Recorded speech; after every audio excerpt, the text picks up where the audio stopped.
नमस्कार। भगोड़े कारोबारी ललित मोदी को बड़ा झटका लगा है। ललित मोदी ने भारत के शिकंजे से बचने के लिए वनुआतु देश की नागरिकता हासिल की थी, लेकिन अब वनुआतु के प्रधानमंत्री जोनाथन नापटप ने सोमवार को नागरिकता आयोग को निर्देश दिया कि ललित मोदी को दिया गया वनुआतु पासपोर्ट रद्द कर दिया जाए। सूत्रों से यह भी पता चला कि न्यूजीलैंड में भारत की उच्चायुक्त नीता भूषण ने कुछ अन्य द्वीप देशों के साथ मिलकर ललित मोदी के वनुआतु के पासपोर्ट को रद्द करवाने में महत्वपूर्ण भूमिका निभाई है। इसे कहा जा रहा है भारत की बड़ी कूटनीतिक सफलता, और इसी पर हम आज करेंगे चर्चा। मैं हूं रमा त्यागी, मेरे साथ जुड़ेंगे दो खास मेहमान भी।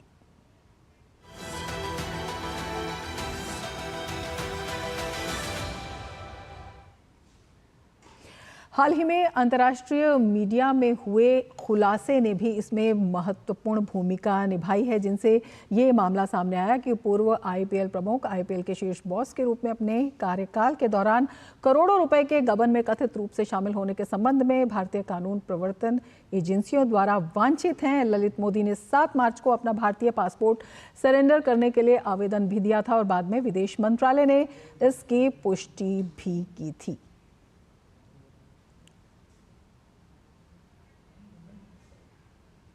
और विदेश मंत्रालय के प्रवक्ता रणधीर जायसवाल ने हाल ही में कहा था कि ललित मोदी ने लंदन स्थित भारतीय उच्चायोग में अपना पासपोर्ट जमा करने के लिए आवेदन किया है। इसकी जांच मौजूदा नियमों और प्रक्रियाओं को देखते हुए की जाएगी। और उन्होंने ये भी कहा था कि हमें ये भी जानकारी मिली है कि उसने वनुआतु की नागरिकता हासिल कर ली है और हम कानून के तहत उसके खिलाफ मामला आगे बढ़ाना जारी रखेंगे। ललित मोदी साल 2010 में भारत से भाग गया था और तब से वो लंदन में रह रहा है। Has made an application for surrender of his passport at the High Commission of India in London. The same will be examined in light of extant rules and procedures. We are also given to understand that he has acquired citizenship of Vanuatu. We continue to pursue the case against him as required under law. Lalit Modi पर भारत में वित्तीय अनियमितता के आरोप हैं। भारत ने भगोड़ा घोषित कर रखा है ललित मोदी को। सवाल ये होता है कि आखिर 2010 से ललित मोदी क्यों भाग रहा है। 2010 में आईपीएल में करप्शन के आरोप लगे। मॉरिशस की कंपनी वर्ल्ड स्पोर्ट्स को ठेका दिया। आईपीएल का 425 करोड़ रुपए का ये ठेका दिया गया था। ललित मोदी पर 125 करोड़ रुपए कमीशन का आरोप है। आईपीएल में खिलाड़ियों की बोली में हेराफेरी लगाने का भी आरोप है। 2010 में बीसीसीआई ने ललित मोदी को सस्पेंड किया था। 2010 में ही भारत से भागकर ललित मोदी लंदन चला गया था। ईडी ने ब्लू कॉर्नर नोटिस भी इसके खिलाफ जारी किया और 2011 में बीसीसीआई ने एक जांच समिति बनाई। मनी लॉन्ड्रिंग और फेमा के उल्लंघन का मामला भी इनके खिलाफ बनता है। तो अपने आप में बेहद अहम ये आरोप हो जाते हैं। भगोड़े व्यवसायी और इंडियन प्रीमियर लीग के संस्थापक ललित मोदी ने द्वीप राष्ट्र वनुआतु की नागरिकता खो दी है, अब जिसे उन्होंने हाल ही में लंदन में भारतीय उच्चायोग में अपना भारतीय पासपोर्ट जमा करने के लिए आवेदन करने से पहले ही हासिल किया था। वनुआतु के प्रधानमंत्री जोनाथन नापट ने सोमवार को नागरिकता आयोग को ललित मोदी का वनुआतु पासपोर्ट रद्द करने का आदेश दिया, जिसमें भगोड़े व्यवसायी पर प्रत्यर्पण से बचने के लिए दक्षिण प्रशांत द्वीप राष्ट्र की नागरिकता का उपयोग करने का आरोप लगाया है। आपको बता दें क्या बोले वनुआतु के प्रधानमंत्री। मीडिया में खुलासे के बाद जो है ये पासपोर्ट रद्द करने का आदेश दिया गया। ये भी उन्होंने कहा कि प्रत्यर्पण से बचने की कोशिश कर रहा था भगोड़ा। साथ ही उन्होंने ये भी स्पष्ट किया कि आवेदकों को वैध कारणों से ही नागरिकता लेनी चाहिए, यानी कि अगर उस द्वीपीय देश की नागरिकता लेनी है तो उसके लिए वैध कारण जो है वो होने चाहिए। और वैध कारणों में प्रत्यर्पण से बचना ये शामिल नहीं है। बचने का प्रयास जो है शामिल नहीं है, तो कोई इस तरह से बच नहीं सकता है। और उन्होंने ये भी स्पष्ट किया कि ललित मोदी का इरादा प्रत्यर्पण से बचने का ही था। तो अपने आप में एक बड़ा स्पष्टीकरण वहां से भी बनता है। इसी पर हम चर्चा करेंगे। हमारे साथ खास मेहमान जुड़े हुए हैं। वीना सीकरी जी हमारे साथ जुड़ी हुई हैं, फॉर्मर सीनियर डिप्लोमेट हैं। हमारे साथ संजय चड्ढा जी जुड़े हुए हैं जो कि संवैधानिक एक्सपर्ट हैं, और हमारे साथ हमारे संवाददाता अनिल थॉमस भी जुड़े हुए हैं। अपने सभी मेहमानों का हम स्वागत करते हैं। अनिल, सबसे पहले आपसे समझना चाहेंगे, ललित मोदी ने जो पैतरा खेलने की कोशिश की वो उल्टा उन पर ही पड़ गया। बिल्कुल रमा, इसकी उम्मीदें बहुत कम थी। जिस तरह से ये शुरुआत थी, मैं कहूंगा 72 घंटे में एक तरह से ना इधर के ना उधर के रह गए हैं ललित मोदी। ये शुरुआत ही शुक्रवार को जब उन्होंने सोशल मीडिया के माध्यम से घोषणा की कि उन्होंने अपने पासपोर्ट को सरेंडर किया है, जो इंडियन हाई कमीशन है लंदन में मौजूद, वहां उन्होंने अपना पासपोर्ट सरेंडर किया है, और उसके बिल्कुल 24 घंटे बाद ये घोषणा हुई कि उन्हें यहाँ नागरिकता मिल गई है इस देश में, जो ऑस्ट्रेलिया और फिजी के बीच आता है और एक आइलैंड नेशन है, वहां उन्हें मिली है। और उसके बाद जो गतिविधियां भारतीय सरकार ने की, एमईए के प्रेस कॉन्फ्रेंस में इस बात पर सवाल पूछा गया और फिर उसके बाद जो जवाब मिला, उसके बाद ये साफ था कि कहीं ना कहीं प्रेशर बनेगा, और वो प्रेशर एकदम सही रास्ते चलता दिखा। और उसके बाद बिल्कुल आप देखें 72 घंटे के अंदर पूरा खेल समाप्त। जो देश है वो देश का भारत से बहुत सारे विषयों पर भारत से उनका क्लोज रिलेशन है। अगर हेल्थ केयर की बात करें, एजुकेशन की बात करें, इंफ्रास्ट्रक्चर की बात करें, तो ऐसे में भारतीय जो एम्बेसडर वेलिंगटन में मौजूद थे उन्होंने भी जोर लगाया, और उसका कारण फर्ज हमें दिख रहा है। मतलब 72 घंटे के अंदर ये पूरा खेल एक तरह से समाप्त, क्योंकि ये जो देश है ये एक टैक्स हेवन है, यहाँ इनकम टैक्स नहीं होता, बहुत सारे फायदे होते हैं। लगभग आप देखें 93 देश में बिना वीजा के आपको एंट्री मिलती है अगर यहाँ की नागरिकता मिलती है। तो ललित मोदी जानते थे कि यहाँ की नागरिकता कितनी महत्वपूर्ण है, क्योंकि उन्हें अलग अलग देशों में जाने के लिए, वहां ट्रैवल करने के लिए, क्योंकि अगर एक देश के पास 93 देश है जहां बिना वीजा के आप एंटर कर सकते हैं, तो वहां की नागरिकता ललित मोदी जैसे लोग के लिए, जो हमेशा इधर से एक देश से दूसरे देश भागते रहते हैं, उनके लिए काफी महत्वपूर्ण है। तो ऐसे में जरूर एक अच्छा मौका उन्होंने यहाँ पाया था, लेकिन ललित मोदी की हमेशा से एक बीमारी रही है, उन्हें कुछ मिलता नहीं है उसके पहले वो ज्यादा मीडिया से बात करने के लिए उत्सुक रहते हैं। अगर हम इतिहास अगर थोड़ा सा पीछे जाकर देखें, बिल्कुल इसी तरह का एक वाक्य हमें सुष्मिता सेन के साथ भी उन्हें देखने को मिला था। तो ऐसे में बार बार ये करते हैं, और मैं कहूंगा इस बार उन्होंने जो किया, अगर ये नागरिकता मिलती, चुप रहते, मेरे हिसाब से मीडिया अटेंशन में नहीं आता। लेकिन ललित मोदी आदत से मजबूर है, उन्हें जैसे ही नागरिकता मिली उन्होंने उसकी घोषणा की, और कल आप देखिए सोशल मीडिया पे किस तरह से वो बार बार किसी ना किसी विषय को लेकर बात कर रहे थे, भले ही वो चैंपियंस ट्रॉफी का फाइनल हो, गौतम गंभीर की कोचिंग हो, हर विषय पर बात करने लग गए थे। तो ऐसे में लगता है कहीं ना कहीं महंगा पड़ा, जहां 2 कदम आगे चले, मेरे हिसाब से अगर आज सुबह की बात देखें जिस तरह से निर्णय आया है, 3 कदम पीछे जा चुके हैं। बिल्कुल, अपना दांव तो महंगा पड़ा ही। भारतीय एजेंसियों के प्रयास, भारत सरकार के प्रयास भी लगातार जारी रहे। वीना जी, आपके पास आना चाहेंगे, आपसे समझना चाहेंगे, भारत की एक बड़ी कूटनीतिक सफलता इसे कहा जा रहा है, किन मायनों में देखती हैं? मैं बिल्कुल सहमत हूँ इस बात से कि ये भारत के लिए एक बहुत बड़ी विजय है, क्योंकि हम तो हमेशा ये चाहते हैं कि जो लोगों ने भारत में किसी भी विषय हो, या तो आईपीएल हो या कोई अन्य इंडस्ट्रियल मामला हो, किसी ने अगर कोई गड़बड़ की है तो उनको नतीजा, उनको जो इंक्वायरी है, कोर्ट की प्रॉब्लम्स है, वो सब भारत में ही उनको सहना चाहिए। और ये जो भाग के चले जाते हैं अन्य देश में, और फिर पहले इतने सालों से यूके से भी उनकी एक्सट्रेडिशन नहीं हो पा रही थी, और वो अपनी जोर लगा रहे थे कि वहाँ से एक्सट्रेडिशन ना हो, और फिर उन्होंने, क्योंकि लगा कि शायद वहाँ से एक्सट्रेडिशन हो जाए यूके से, तो उन्होंने वानुआतू की सिटीजनशिप ले ली। लेकिन उनके प्रधानमंत्री ने अब बिल्कुल जाहिर किया है कि उनको पता चला है कि ये जो सिटीजनशिप उन्हें ली है गलत वजह से ली है।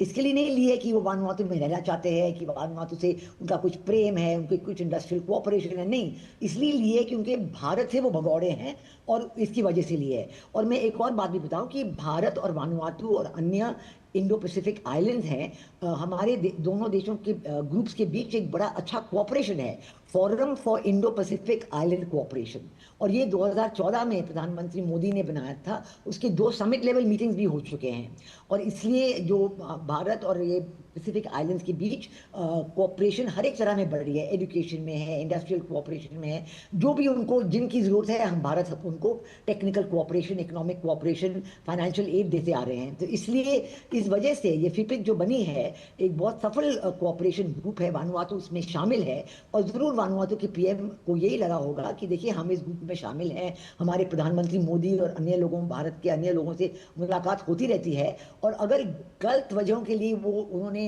ललित मोदी को अपनी अपने देश में रहने दिया, तो ये एक बहुत बुरा एग्जाम्पल है और वानुआतू की इंटरनेशनल रेपुटेशन पे भी गलत आंच आएगी। तो इसलिए मैं समझती हूँ कि ये जो हुआ है बिल्कुल सही हुआ है, और इससे ये पता चलता है कि भारत के लिए कितनी रिस्पेक्ट है इन देशों में। जो हमारा एक cooperation, Pacific island cooperation group बना है, इसके तहत और अन्य चीज़ों के तहत, भारत के इकोनॉमिक ग्रोथ के तहत हमारे जो विश्व में बड़ी अच्छी पोजीशन बनी रहेगी। सब देश भारत की रिस्पेक्ट करते हैं, चाहते हैं कि भारत के साथ उनके रिश्ते अच्छी तरह बने रहे। ये उसका एक प्रूफ है, ये साबित करता है कि वाकई भारत की पोजीशन पूरे विश्व में बड़ी ऊंची है और भारत के लिए बहुत भारी रिस्पेक्ट है। और देखा है कि एक बार सिटीजनशिप देने के बाद उन्होंने प्रधानमंत्री वानुआतू ने इनकार कर दिया कि मैं इसको विड्रॉ करूंगा।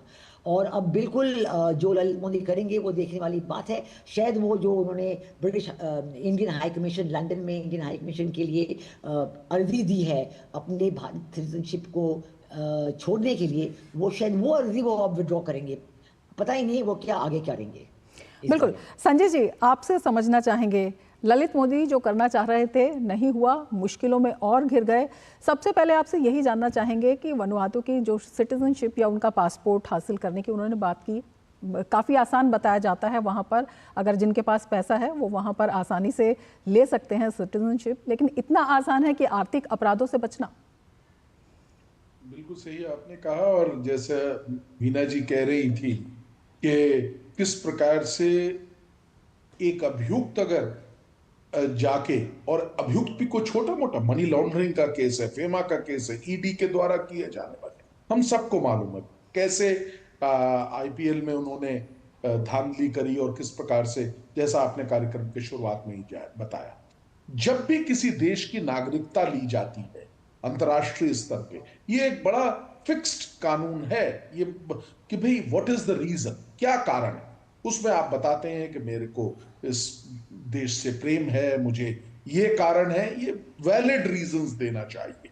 लेकिन यहां पे उन्होंने जरूर अपनी एप्लीकेशन में तो वैलिड रीजन दिए होंगे। अभी हमें नहीं भूलना चाहिए कि उन्होंने वहां की नागरिकता ले ली है, और एक प्री कंडीशन थी कि नागरिकता लेते ही उनको भारत की नागरिकता छोड़नी पड़ेगी, और वो उसके लिए उन्होंने अप्लाई कर दिया। अभी क्या एक ऐसी परिस्थिति भी आ जाएगी कि उनके पास किसी भी देश की नागरिकता नहीं होगी? ये भी एक बहुत इंपॉर्टेंट सवाल है। उनको इमीडिएटली जो भारतीय दूतावास जहां पे उन्होंने अप्लाई किया है वहां पे अपनी उस एप्लीकेशन वापस लेना पड़ेगा, एक मुद्दा। दूसरा जो अहम चीज है, बहुत सही बात है कि भारत की, मुझे ऐसा लगता है कि डिप्लोमेटिक विक्ट्री है, और ये दर्शाता है कि भारत अब किसी भी तरीके से कि अंतर्राष्ट्रीय स्तर पे, हम सबको मालूम है कि किस प्रकार से हम अंतर्राष्ट्रीय स्तर पे जाने जाते हैं, कैसी हमारी पोजीशन है, कैसे हर राष्ट्र हमारे साथ अच्छा संबंध बनाने का प्रयास करता है, बना रहा है, और कूटनीति में हम एक सर्वश्रेष्ठ स्तर पे गिने जाते हैं। अगर ये पासपोर्ट कंटिन्यू रहता तो वनुआतू के लिए भी ये दिक्कत हो जाती, क्योंकि जो वहां का पासपोर्ट है वो पासपोर्ट्स की जो अगर हम ग्रेडिंग करते हैं उसमें काफी अच्छे स्तर पे है, बिकॉज कई देशों में, करीबन 80 से ज्यादा देशों में, वहां के पासपोर्ट को अगर आप लेके जाएंगे तो आपको कोई वीजा की आवश्यकता नहीं है। वो गिर जाती है, अगर मैं बता रहा हूं आपको, इस तरह से वो बेचना शुरू कर देते अपनी क्या कहते हैं कि सिटीजनशिप को, जैसा कि इनके क्षेत्र में हुआ। किस आधार पे मिली है? मात्र और मात्र पैसे के आधार पे ललित मोदी ने, जो कि एक फिजिटिव ऑफेंडर है, जो कि भारत के लिए और हम एक्स्ट्राडिशन के लिए उसके लिए तैयारी कर रहे हैं, पूरी तैयारी है। इस तरह की चालबाजियां करके वो बचने का प्रयास कर रहा है। जो भारत का कानून, मुझे ऐसा लगता है कि बहुत वो दिन भी दूर नहीं है जब वो यहां पे वापस लाया जाएगा और उसको कानून के तहत, भारत के कानून के तहत उसको ट्रीट किया जाएगा, उसके साथ उसका बिल्कुल, उसमें आगे की जो राह है वो क्या होगी, इसी पर हम चर्चा करेंगे, लेकिन उससे पहले ले लेते हैं एक ब्रेक। आप बने रहिए डीडी न्यूज के साथ। जब धरती चीर कर निकलता है लोहे का पत्थर और मिलता है मोंगिया के जोश से, फिर तपता है, पिघलता है और बनता है फौलाद। अब होता है सरिया सारी खूबियों के साथ, मोंगिया स्टील, मजबूत देश का मजबूत सरिया। जो लक्ष्य चुना था समझ आने लगा है। जीएलए यूनिवर्सिटी, उच्च लक्ष्य की निश्चित प्राप्ति।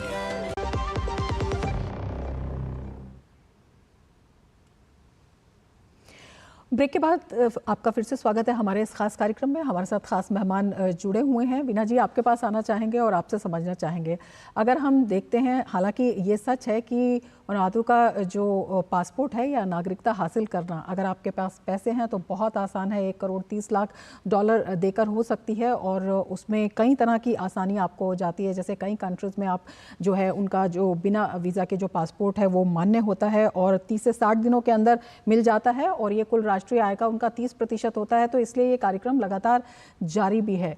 लेकिन जिस तरह से वहाँ के प्रधानमंत्री ने ये साफ किया कि आप जो है आर्थिक अपराधों से बचने के लिए हमारे देश की नागरिकता का या ये जो फैसिलिटी है इसका इस्तेमाल नहीं कर सकते हैं, ये अपने आप में क्या कुछ कहते हैं। और इसमें जो भारत की विदेश नीति है या जिस तरह से हम कूटनीतिक सफलता की बात कर रहे हैं, उसका कितना बड़ा योगदान आप देखती हैं? बिल्कुल बहुत बड़ा योगदान है, क्योंकि भारत ने ये साफ कर दिया, सारे अपने मित्र देश जो हैं, सारी ग्रुप्स, जैसे ये फिपिक है, forum of India Pacific island cooperation, ऐसे सारे ग्रुप्स में हमने वर्बली और डॉक्यूमेंट्स के थ्रू जो एग्रीमेंट्स इन देशों के साथ होते हैं, जो समिट डिक्लेरेशन होते हैं, उनमें हमने साफ ये साबित कर दिया है और दर्शाया है कि हम बिल्कुल नहीं चाहते कि ये हमारे मित्र देश जो हैं वो हमारे नागरिकों को इस तरह से गलत वजहों के लिए अपने देश में शरणार्थी दें। और इससे मतलब ये देश जो हैं, क्योंकि वो भी अपनी रेपुटेशन बनाए रखना चाहते हैं पूरी दुनिया में, ये एक बड़ा सुंदर देश है, ये छोटा सा देश है, कोई इस देश का नागरिक बनना चाहता है तो सही वजहों के लिए बनना चाहे, वहाँ जाके वो रहना चाहता है, वहाँ वो टूरिज्म करना चाहता है, बिजनेस करना चाहता है, वो सब ठीक है। लेकिन गलत वजहों के लिए जो करेंगे वो ना ही तो भारत उनसे नाराज होगा, लेकिन इंटरनेशनल कम्युनिटी भी, इंटरपोल हो, वर्ल्ड बैंक हो, UN हो, सब देशों में पता चल जाएगा कि इस देश की नागरिकता गलत वजहों के लिए मिल सकती है। और पहले होता था, बहुत ही, अब तक भी होता होगा, पहले तो बहुत जबरदस्त होता था और हमारे देश के नागरिक अक्सर जाके इधर उधर देशों में अपनी नागरिकता ले लेते थे। लेकिन आज से ये साबित होता है कि भारत का झंडा कितना ऊंचा है और भारत की बात, अन्य देश जो हैं हमारी बात का ख्याल रखते हैं, हमारी इज्जत रखते हैं और चाहते हैं कि उनके रिश्ते भारत से अच्छी तरह बने रहें। और क्योंकि अच्छे रिश्ते बनाए रखने के लिए वो ऐसा गलत काम नहीं करना चाहते। पहले शायद वो करते होंगे, पता नहीं, लेकिन अब ये जो उनके बिल्कुल भारत की जरूरत विश्व को है, ये साफ तौर पर दिखाई देता है। संजय जी, आपके पास आना चाहेंगे, आपसे समझना चाहेंगे, अगर ये नागरिकता रहती तो प्रत्यर्पण में काफी मुश्किलें हो जाती, इस लिहाज से भी ये काफी महत्वपूर्ण जो है समझा जा रहा है। बिल्कुल ठीक आपने कहा, प्रत्यर्पण उसी व्यक्ति का हो सकता है जो मेरा नागरिक हो और भाग के वहां चला गया है, या ऑफेंडर जिसने ऑफेंस मेरी टेरिटरी में किया है उसको ला सकते हैं। और प्रत्यर्पण की संधि का भी होना आवश्यक है। और फिर क्या होता है कि अगर मुझे मालूम नहीं है कि इस देश के साथ हमारी प्रत्यर्पण संधि है कि नहीं, एक्स्ट्राडिशन की ट्रीटी है कि नहीं, अगर होती तो उस व्यक्ति के पास एक डिफेंस हो जाती कि मैं इस देश का नागरिक हूं। एक बहुत रिस्ट्रिक्शंस लग जाते और हमारा जो प्रक्रिया चल रही है उसमें बहुत रोड़े लगते। जैसे कि मैंने आपको बताया कि आपने देखा भी होगा प्रीवियसली, इनके मुकदमा भी चला है लंदन में, उसमें भी इनको मुंह की खानी पड़ी, जहां पे कि हमारा एक्सट्रेडिशन की तैयारी चल रही है। तो वो चीज अपने आप कानून में, उसमें भी हमको थोड़ा बैकफुट पे जाना पड़ जाता। लेकिन मुझे ऐसा लगता है कि अब इस कदम के बाद हम बहुत पॉजिटिव हैं इस चीज को लेके। जैसे अनिल भी बता रहे थे शुरुआती दौर में कि किस प्रकार से ये व्यक्ति जो है अपने पैसे के बल पे, और वो वही पैसा जो कि इलीगल ग्रेटिफिकेशन से उसने लिया है, जो कि मनी लॉन्ड्रिंग के जरिए उसने लिया है, जो भारत का पैसा है, और वो उसको लेके, जिसकी वजह से आर्थिक कानून जैसा आर्थिक जो ऑफेंस है वो उन्हीं का पैसा वो अपने लिए इस्तेमाल कर रहा है। तो वो अब रुकेगा, ऐसा प्रतीत होता है।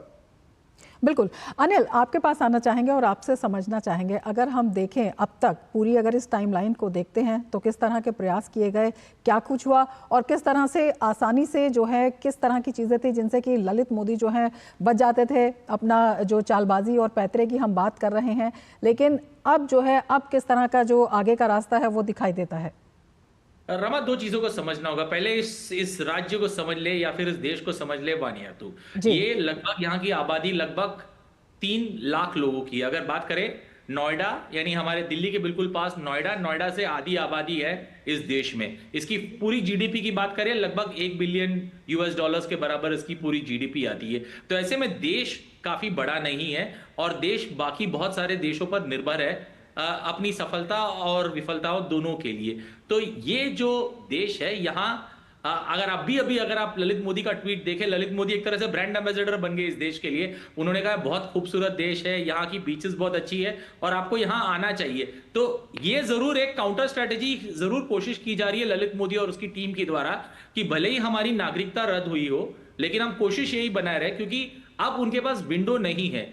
एक तरफ आपने अपना भारतीय पासपोर्ट सरेंडर कर दिया है, दूसरी तरफ आपकी नागरिकता कैंसिल हो गई है और आपका एक्सट्रेडिशन ट्रीटी को लेकर जरूर भारतीय जो एजेंसियां हैं वो भी दबाव बनाएगी। तो ऐसे में ललित मोदी को पता है कि मैं तो अपने मुंह के बल गिर चुका हूं, लेकिन अब बचने का रास्ता क्या है। एक है कि आप अपील करें कि भाई हमारी नागरिकता कैंसिल की गई, इसे एक बार रिकंसिडर किया जाए, और टाइम बाइंग टैक्टिक जरूर रहेगी। और मैं कहूंगा उसी के तहत आज हमने ललित मोदी का ये अभी ट्वीट देखने को मिला।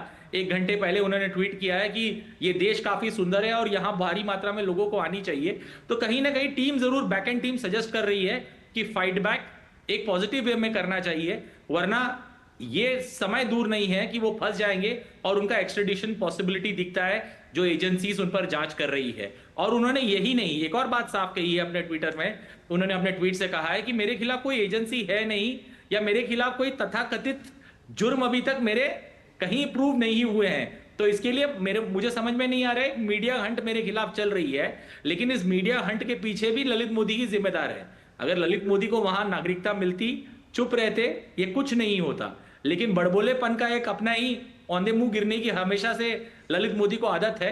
वो जब आईपीएल करते थे कमिश्नर के रूप में, चेयरमैन के रूप में, तब भी यही गलतियां होती थी और अब भी वही गलती कर रहे हैं। तो सीख नहीं पाए हैं। लेकिन मैं कहूंगा अभी जो ये उनकी नागरिकता गई है, इससे जरूर उनको मुश्किलें बढ़ेगी, क्योंकि उनका एक्सट्रेडिशन ऑलमोस्ट या फिर ज्यादा हद तक पॉसिबिलिटी दिख रहा है। अगर भारत की जो सुरक्षा एजेंसियां हैं वो अगर थोड़ा कमर कस ले और कोशिश करें, क्योंकि अब उनके पास देश नहीं है, क्योंकि उन्हें जल्द से जल्द कोई देश की नागरिकता जरूरी है उनको बचने के लिए। और मैं कहूंगा ये पार पाना थोड़ा मुश्किल ही नहीं, मेरे हिसाब से असंभव है। जिस तरह से उन्होंने संजय जी बिल्कुल, संजय जी आपसे समझना चाहेंगे, किसी देश की नागरिकता अभी नहीं है, ऐसे में बड़ी मुश्किल है अगर ललित मोदी की हम स्थिति देखते हैं इस वक्त। लेकिन यही मुश्किल जो और आर्थिक रूप से भगोड़े हैं उनके लिए भी कितना बड़ा एक अलर्ट है। देखिए, बहुत इंपॉर्टेंट बात आपने कही।